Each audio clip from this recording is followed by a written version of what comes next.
தேமுதிகவுக்கு கடந்த கூட்டணி அப்ப ராஜ்யசபா அதெல்லாம் உரிய நேரத்தில், அதாவது இந்த கூட்டணி கீட்டணி இதெல்லாம் விட்டுருங்க. நீங்கள் தேவையில்லாத கேள்வியெல்லாம் கேட்க வேண்டாம், புரியுதா? அது யார் சொன்னால் நாங்கள் தான் சொன்னோமா? சொல்லுங்கள் பார்க்கலாம். நாங்கள் தான் சொன்னோமா? யாரோ சொல்கிற கேள்வி எங்களை கேட்காதீங்க சார். நாங்கள் ஏதாவது வெளிப்பட்டணுமா? தேர்தல் அறிக்கை வந்ததில்ல, நாடாளுமன்ற தேர்தல் இருந்ததில்ல. தேர்தலில் என்ன வெளியிட்டோம்? படித்து பாருங்கள். அப்படி தான் நடந்துக்கும்.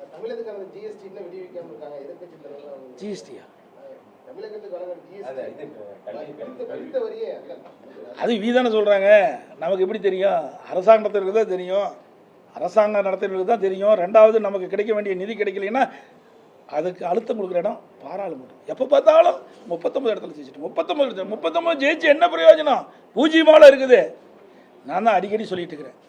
இதே அனைத்து இந்திய அண்ணா திராவிட முன்னேற்ற கழகம் 2014 நாங்கள் ஜெயித்தோம், புரியுதுங்களா?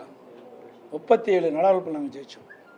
காவிரி நதிநீர் பிரச்சனை வந்தது. உச்சநீதிமன்றம் அளித்த தீர்ப்பை நடைமுறைப்படுத்த அன்றைய மத்திய அரசு நடைமுறைப்படுத்த காலதாமம் செஞ்சது. அதை உடனடியாக நிறைவேற்ற வேண்டும் என்று 22 நாட்கள் நாடாளுமன்றம் ஒத்தி வைக்கின்ற அளவுக்கு அழுத்தம் கொடுத்தோம். அப்படி எந்த அழுத்தத்தையும் கொடுக்குறாங்களா? வெளிநடப்பு பண்ணால் கொடுத்துருவாங்க. ஏங்க அழுத்தம் கொடுக்கல, நாடாளுமன்றத்தையும் ஒத்தி வச்சோம்ல, கூட்டணியில் இருந்தாங்க. இப்போ இவர்கள் அப்படியே அடிக்கிற மாதிரி அடிக்க வேணும். பாசாங்கம் பண்ணுறது இவருடைய வேலை. பயம்.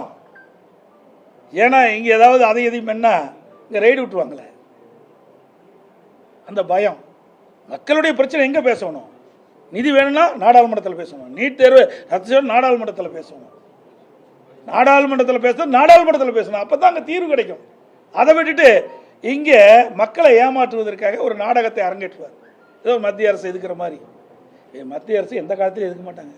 அவ்வளோ ஊழல் பண்ணி வச்சிருக்கிறாங்க.